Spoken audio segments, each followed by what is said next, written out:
Hello hello मेरे friends. Share market की technical analysis में आपका मैं स्वागत करता हूं। मैं दयानंद कुमार। शेयर मार्केट में अगर आप हैं और आप इंट्राडे ट्रेड करते हैं तो आपको कुछ सेटअप की ज़रूरत पड़ती है। अगर आप सेटअप के आधार पे ही ट्रेड करते हैं तो ही आपको लॉन्ग टाइम के लिए प्रॉफिट होगा। अदरवाइज आप एक जुआ की तरह आप उसको ट्रीट करते हैं और बिना सेटअप के बिना सोचे समझे ट्रेड लेते हैं तो कभी लॉस कभी प्रॉफिट होगा और ओवरऑल आपको लॉस ही होगा इस स्थिति में। इसलिए आपको सेटअप के बेस पे ही ट्रेड लें और ऐसा नहीं कि उस सेटअप आपको हमेशा प्रॉफिट देगा, कभी लॉस भी हो सकता है, लेकिन आप ओवरऑल प्रॉफिट में ही रहिएगा। अगर आपका साइकोलॉजी ठीक है, आप रिस्क रिवार्ड रेशियो को मेंटेन करते हैं और सेटअप के बेस पे ही ट्रेड लेते हैं और अपने टारगेट तक रुके रहते हैं या स्टॉप लॉस होता है वहाँ पे आप देते हैं। तो मैं आज एक सेटअप के बारे में आपको बताने जा रहा हूँ जिस सेटअप का नाम है RCBO। RCBO का फुल फॉर्म होता है red candle breakout. Red candle breakout का मतलब ये होता है कि सुबह जब मॉर्निंग में खुलती है मार्केट और पहली कैंडल आपको रेड कैंडल होनी चाहिए और रेड कैंडल उन नॉर्मल कैंडल से बड़ी होनी चाहिए, यानी पहले 5 मिनट की कैंडल आपका जो एक नॉर्मल कैंडल होता है उससे बड़ी होनी चाहिए और रेड कैंडल होने के बाद धीरे धीरे ग्रीन कैंडल या red candle green candle red candle बना हो और पहली जो रेड कैंडल है उसकी ऊपर की हिस्सा यानी जहाँ से वो ओपन हुआ था मार्केट उसको ब्रेकआउट किया हो। ब्रेकआउट करने के बाद जिस कैंडल ने ब्रेकआउट किया है उस कैंडल के बाद आप नेक्स्ट कैंडल में एंट्री कर सकते हैं, यानी आप वहाँ पे ट्रेड ले सकते हैं और इस स्थिति में वहाँ पे ट्रेड आपको बाय करना है और आपका जो टारगेट होगा वो आपका नेक्स्ट पिवट या कोई सप्लाई जोन है वहाँ आप पहला टारगेट रखेंगे। अगर उस टारगेट को अचीव हो जाता है तो नेक्स्ट आप टारगेट पे ध्यान देंगे। लेकिन अगर आपने एक ही लॉट में आप यदि निफ्टी या बैंक निफ्टी करते हैं और एक ही लॉट में आपने ट्रेड कर रहे हैं तो आपका वहीं पे टारगेट को बुक कर लेना चाहिए अपने प्रॉफिट को।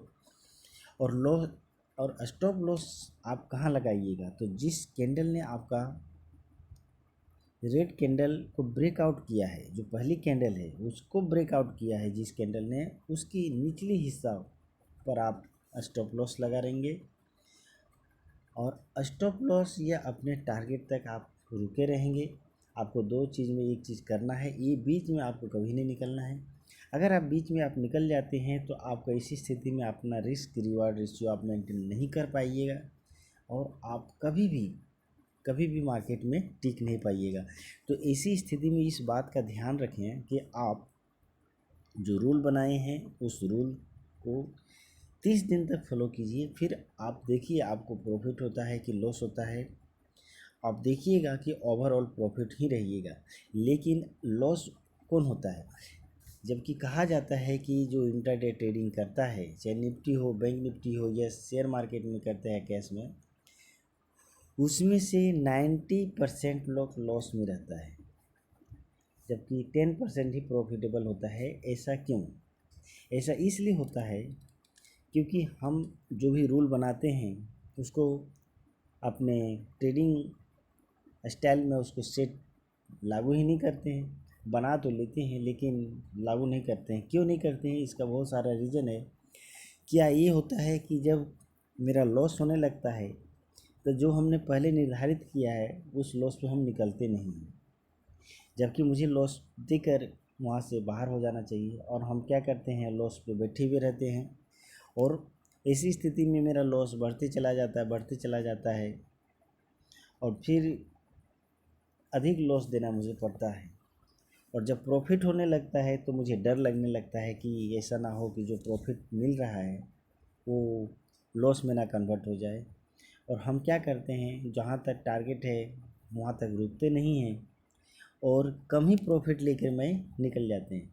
अब ऐसी स्थिति में क्या ये होता है कि अगर मैं कहूँ कि 50-50 भी % आपका चांस है प्रॉफिट या लॉस होने का, तो हम क्या करते हैं कि लॉस जो होता है बहुत अधिक में दे देते हैं, जबकि प्रॉफिट को हम कम कम में बुक करते हैं, जिसकी वजह से मेरा रिस्क रिवार्ड रेशियो मेंटेन नहीं होता है और हम ओवरऑल लॉस में रहते हैं। और ऐसा 90% लोग करता है, 10% ही ऐसा है जिसका साइकोलॉजी ठीक है और वो ट्रेड में अपने जो रूल है उसको फॉलो करता है। हम नहीं कर पाते, इसलिए हम ओवरऑल लॉस में रहते हैं। तो अगर आप भी एक बढ़िया ट्रेडर बनना चाहते हैं, आप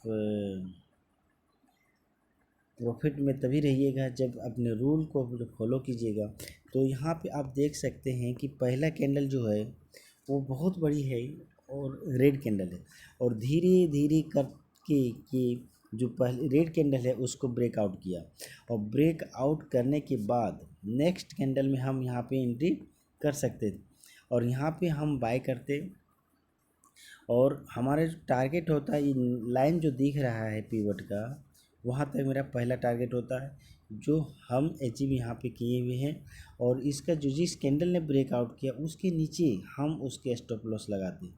लेकिन एक चीज़ का, इस ट्रेड लेने से पहले एक चीज़ आप यहाँ और देखिएगा, अगर रेड कैंडल को जो ब्रेकआउट कर रहा है वो कैंडल CPR के अंदर है, यानी सेंट्रल पिवट जो है CPR है उसके अंदर है, तो हम फिर वो वहाँ पे ऐसी स्थिति में हम ट्रेड नहीं लेंगे जब तक CPR को ब्रेकआउट नहीं करता है। ठीक है, तो अब CPR क्या है उसके बारे में हम कभी बताएंगे। CPR की बेस पे हम भी ट्रेड ले सकते हैं।